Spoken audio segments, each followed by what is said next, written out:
Bonjour chers amis, comment allez-vous bien aujourd'hui? Alors j'ai une question tout de suite à vous poser, est-ce que vous êtes déshypnotisable? Oui, je dis bien déshypnotisable. Alors déjà c'est quoi l'hypnose? L'hypnose, on l'a vu à travers régulièrement par Mesmer. Mesmer c'est un nom d'emprunt, à la base c'était un hypnothérapeute qui a commencé très jeune grâce à un livre de son grand-père et qui a voulu amener l'hypnose à faire croire en l'hypnose en faisant sur l'aspect un peu comique, mais pour montrer la puissance de l'inconscient et du subconscient. J'ai eu la chance d'assister à un de ces spectacles, je peux vous dire qu'il n'y a aucun trucage. En plus, j'avais l'œil de l'hypnothérapeute, donc forcément, j'observais partout.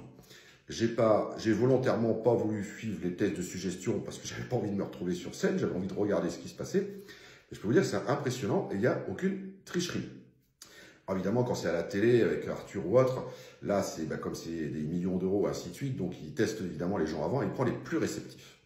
Mais il faut savoir que tout le monde est réceptif à l'hypnose et que le but, par exemple, de Mesmer, c'était de montrer la puissance de l'inconscient et du subconscient avec l'hypnose par l'aspect ludique de la chose. Mais évidemment, l'hypnose sert aussi au niveau thérapie et pour changer les comportements. Donc en fait, qu'est-ce que l'hypnose? C'est un état modifié de conscience qui permet en fait de chanter un peu l'hémisphère gauche du cerveau, qui est le cerveau analytique, rationnel, celui qui se pose tout le temps des questions à la journée, qui réfléchit à tout, sur l'avenir, sur son passé pourri, sur son avenir pourri, et son présent qui n'arrive pas à s'ancrer sur l'instant et maintenant, le ici et maintenant, et prendre plaisir quand il y a du plaisir à prendre. Ça, c'est le cerveau analytique, le cerveau rationnel, qui contrôle que 10% en fait de nos facultés, de ce qui nous arrive dans notre vie. Et si vous avez bien compris mes vidéos sur l'ego, pensez bien que justement, c'est l'ego qui contrôle tout et qui empêche d'accéder en fait à l'hémisphère droit, l'hémisphère où il y a le subconscient et l'inconscient, qui contrôle 90% de votre vie, là où tout est mémorisé, tout est stocké, tous vos apprentissages sont stockés et deviennent naturels. Par exemple, aujourd'hui, vous prenez votre voiture, vous ne réfléchissez pas à comment mettre la clé de contact, comment appuyer sur les pédales, comment changer de vitesse, c'est devenu automatique. Parce que votre subconscient a appris ça et maintenant c'est de manière naturelle. Par contre, dans le subconscient, dans l'inconscient, c'est là que tout est mémorisé, toute votre vie, toute votre enfance, même que vous vous en souveniez ou pas, parce qu'il ne veut pas l'envoyer sur la partie consciente, et vos blessures de l'âme, et ainsi de suite. Donc en fait, le principe de l'hypnose, c'est d'aller chanter ce cerveau analytique, là, celui qui veut tout contrôler, pour aller accéder à l'hémisphère du tout est possible, l'hémisphère droit, l'inconscient, le subconscient, là où on peut reprogrammer en fait votre inconscient et votre subconscient. Il faut savoir qu'en fait, l'hypnose est un état naturel.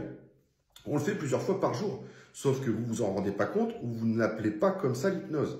Vous avez sûrement dû plusieurs fois dans votre journée, soit rouler et puis arriver à un endroit et puis vous étiez un peu perdu dans vos pensées, vous n'avez pas fait attention sur les routes que vous preniez. Quand vous lisez un livre, des fois vous pouvez rester bloqué sur une page pendant 10 minutes parce que votre pensée est partie ailleurs. Quand vous regardez un film, c'est la même manière, où vous pouvez vous projeter ou vous imaginer en fait à la place de l'héros ou de l'héroïne et ainsi de suite. Ça, donc, c'est des états modifiés de conscience qui arrivent plusieurs fois dans la journée.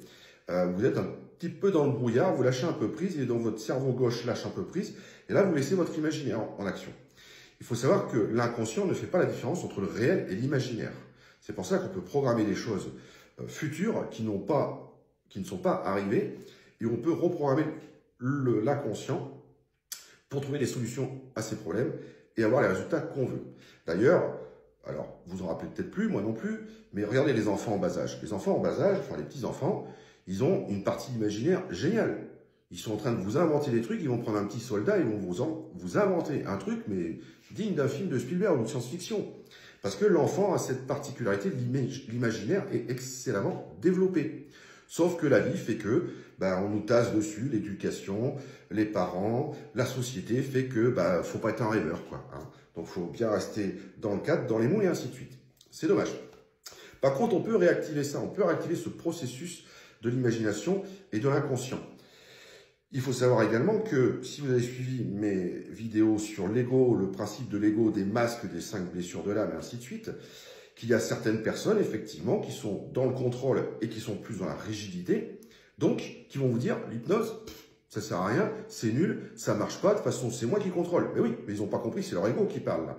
L'ego, comme je vous ai expliqué, il est là pour vous mettre toujours dans une insécurité, dans une peur, et pour avoir sa place, pour vous faire peur, toujours une notion de danger. Donc, Si on veut passer par l'hypnose pour le chanter et accéder au tout est possible de l'inconscient, bah, ce n'est pas son intérêt parce qu'il va se sentir, il ne sert plus à rien. Donc les gens qui disent « oui, c'est nul, machin, ça ne marche pas » ou qui sont très très résistants à l'hypnose, c'est des gens qui sont très dans le contrôle, très dans la rigidité, très dans l'ego. Donc il ferait bien de revoir un peu le principe de l'ego et de lâcher un peu prise, parce qu'en faisant ça, en fait, c'est qu'ils ne veulent pas lâcher prise. Ben oui, si le mental ne contrôle plus et que c'est l'inconscient qui contrôle, bah là, ils ont peur, l'ego a peur qu'ils ne servent plus à rien, d'accord? En fait, tout le monde est hypnotisable, même ces gens-là. En fait, l'hypnose, à part les gens qui ont des grosses maladies psychiatriques, les gens sous stupéfiants ou qui sont vraiment bien alcoolisés, là, il faut éviter de le faire parce que sinon, on risque d'avoir des surprises. Rigolotes parfois, mais pas toujours. Donc, tout le monde est hypnotisable, sauf les gens qui sont justement dans la résistance, qui ne veulent pas y croire, qui ne veulent pas lâcher prise. Là, c'est juste une question de technique et de temps. Mais on arrive toujours à arriver à les mettre sous hypnose. J'ai plusieurs personnes comme ça qui sont très très dans le contrôle, qui ne croient pas et ainsi de suite, mais on arrive toujours à trouver des techniques pour les mettre sous hypnose. Donc voilà un petit peu l'hypnose expliquée au jour d'aujourd'hui. Il y a beaucoup de littérature là-dessus. Il y a, regardez Mesmer, hein, c'est très ludique, c'est très amusant, mais c'est pour montrer derrière la puissance de l'inconscient et du subconscient. C'est à la limite du surnaturel, mais c'est voilà le potentiel que vous avez en vous. Alors, comme question de départ était, êtes-vous déshypnotisable? Ben oui, parce qu'en fait, vous êtes hypnotisé tout le temps. Il est moins difficile de faire rentrer quelqu'un rapidement en hypnose que déshypnotiser les gens depuis leur naissance. Pourquoi? Parce que c'est des suggestions que vous avez entendues, c'est les croyances limitantes que vous avez entendues. Tu es nul, tu n'arriveras à rien, c'est pas fait pour toi, ainsi de suite. Tu n'as pas droit à l'amour, tu ne mérites pas, et ainsi de suite. De toute façon, moi, dans ma vie, moi, dans mon passé, j'ai pas eu ça, donc je ne sais pas pourquoi tu l'aurais, et ainsi de suite. Vous voyez, ça, c'est les croyances limitantes qu'on vous suggère. Donc, ce sont des suggestions hypnotiques qui vont bien s'implanter là, bien comme il faut. Faudrait pas, mais bon, elles sont bien implantées. C'est les autosuggestions que vous faites aussi à longueur de temps. Ouais, de toute façon, je suis nul, je suis bon à rien, je suis bon à rien, de toute façon, on me l'a toujours dit. De toute façon, j'y arriverai pas, de toute façon, je ne mérite pas. En fait, vous faites des autosuggestions à longueur de journée. Quand votre mental a des pensées négatives à longueur de journée, vous vous auto-hypnotisez vous-même, en fait. Mais pas de la bonne façon, et pas pour les bonnes choses. Comprenez que l'hypnose, c'est tous les jours qu'on a des suggestions. C'est la télévision, c'est les médias, c'est tout ce qu'on entend, c'est les gens autour de vous, c'est l'entourage, encore une fois. Si vous avez un entourage toxique ou des gens qui ne sont pas des gens très évolués ou quoi que ce soit, ils vont vous faire des suggestions à longueur de temps négatives, de par leur propre peur, leurs propres croyances, et ainsi de suite. Et donc, ça rentre plus facilement que faire une vraie séance d'hypnose pour déshypnotiser, parce qu'en fait, avant de reprogrammer l'inconscient, il faut déprogrammer ça. Prenons l'exemple, les sportifs, les grands sportifs, je ne vous parle pas du sportif du dimanche, les grands sportifs, quand ils ont des blessures, parce que ça leur arrive, ils ne mettent pas 1 an ou 2 ans à guérir, parce qu'ils savent qu'ils doivent reprendre rapidement, qu'ils doivent revenir à leur niveau de départ. Donc ça leur arrive, tout grand sportif a toujours eu des blessures. Par exemple, les suggestions des kinés ou médecins qui disent « Oh, voilà, votre truc, là, les ligaments, 6 mois, 8 mois avant de vous remettre. » Mais ça, c'est une suggestion énorme et négative. Et en plus, avec l'aspect blouse blanche. Donc, il faut déprogrammer ça. Mon mentor Olivier, qui est un spécialiste justement du coaching de sportifs olympiques, en fait, comme il explique, et c'est vrai, mais c'est pour tout, il faut déprogrammer cette suggestion qui a été mise. Oui, tu ne vas pas t'en remettre en 6 mois, il faudra 8 mois, 1 an avant de retrouver ton niveau. Il faut déprogrammer ça, et avec d'autres techniques, reprogrammer autre chose, de la visualisation, ainsi de suite. Et en 2, 3, 4 mois, ils ont retrouvé leur niveau. Vous voyez un peu la puissance des suggestions qui viennent un peu de partout, de ce que vous avez entendu enfant, vos blessures de l'âme, on rappelle les blessures de l'âme, votre ego qui tourne en boucle et qui vous fait croire que vous ne méritez pas l'amour, vous ne méritez pas un bon travail, vous n'arriverez pas à avoir votre diplôme, votre qualification, ainsi de suite. Les autosuggestions que vous faites à longueur de temps, les pensées, les peurs, les autosabotages et les conseillers autour, et l'environnement, et la culture aussi. Donc en fait, vous êtes sous hypnose à longueur de temps. Réfléchissez.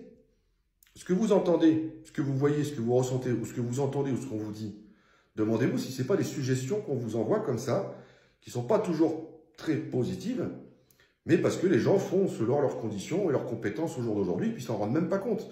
C'est aussi un processus inconscient. Les gens, au lieu de vous pousser vers l'avant, vous faire aller vers ce que vous souhaitiez, votre bonheur ou autre, ils vont vous limiter, vous brider, en vous balançant des suggestions négatives que vous allez croire et que vous allez vous auto-suggérer en disant « Oui, oui, c'est vrai ce que tu dis, oui, oui, c'est vrai ce que tu dis. » Mais non, non, c'est pas vrai. Pourquoi ce serait vrai? Eh oui. Donc, voilà, je vous pose la question, est-ce que vous êtes déshypnotisable? Réfléchissez à peut-être des croyances que vous avez eues régulièrement, que vous avez peut-être toujours, par rapport à des blessures du passé, par rapport à des traumatismes, par rapport au choc émotionnel, par rapport aux blessures de l'âme. Réfléchissez des fois si vous avez une pensée qui revient souvent. De toute façon, je suis nul. De toute façon, je suis bon à rien. De toute façon, je n'y ai pas droit. De toute façon, je ne mérite pas. Réfléchissez combien de fois elle vient dans votre pensée. Et pour tout, à n'importe quel moment, dans n'importe quelle situation, avec n'importe quelle personne. Mais ça, en fait, vous l'implantez. Et ce qui est le pire, c'est quand on voit que les enfants font ça. Moi, j'ai des fois, mes enfants disent comme ça, en rigolant, « Oh, bah, je suis nul, je suis con. » Mais non, faut pas dire ça. Parce que c'est des autosuggestions qu'on se met. Il faut plutôt dire, bah, j'ai oublié, ça peut m'arriver. Ah, bah, j'ai pas pensé, bah, demain, j'essaierai d'y penser mieux. Voilà, ça, c'est du positif. Se dire, je suis ci, je suis ci, je suis ci, ou j'ai pas droit, je ne mérite pas, ainsi de suite, vous vous auto-suggérez, vous vous auto-hypnotisez. Et là où c'est le plus marrant, c'est quand les gens disent, ouais, bah, l'hypnose, ça marche ou pas? Bien sûr que ça marche. Vous en faites tout le temps, toute la journée. De la même manière, parce que j'ai eu encore le cas régulièrement, les gens qui ont des blessures depuis 20, 30, 40, 50 ans, qui croient qu'en une séance, là, on va guérir un problème, il faut arrêter de rêver, quoi. C'est pas non plus une baguette magique. Ça fait 40, 50 ans que vous êtes programmé avec des pensées pourries, parasites, des blessures et ainsi de suite. Vous n'êtes pas bien. L'ego, comme je vous explique, l'ego bloque tout ça et fait bien son petit travail de je te sabote encore plus, effectivement, t'es nul, t'as pas droit à l'amour, t'as pas droit à un bon travail, t'as pas droit à ci, et ainsi de suite. C'est pas en une séance qu'on règle le problème, quoi. Et encore une fois, les gens viennent me voir des fois en disant bah, moi, mon problème, ça vient de ça. Oh, oui, c'est ce qu'il croit. C'est ce que l'ego dit, bien sûr. Il n'a aucun intérêt à ce que moi, je trouve autre chose. Mais très souvent, je trouve autre chose. Mais après, il faut l'entendre. Puis bah, après, c'est du travail. C'est comme tout. C'est comme tout. C'est un investissement à faire sur soi-même. Voilà, donc je reste sur cette question que je vous ai posée pour ne pas faire trop long. Voilà, je sais, je parle beaucoup, mais j'adore ça. C'est la puissance du cerveau, de l'inconscient et du conscient. Je ferai des vidéos pendant des heures. Mais je sais que ça vous fatigue. Donc sur ce, bonne journée. À très bientôt, les amis. Et restez positifs.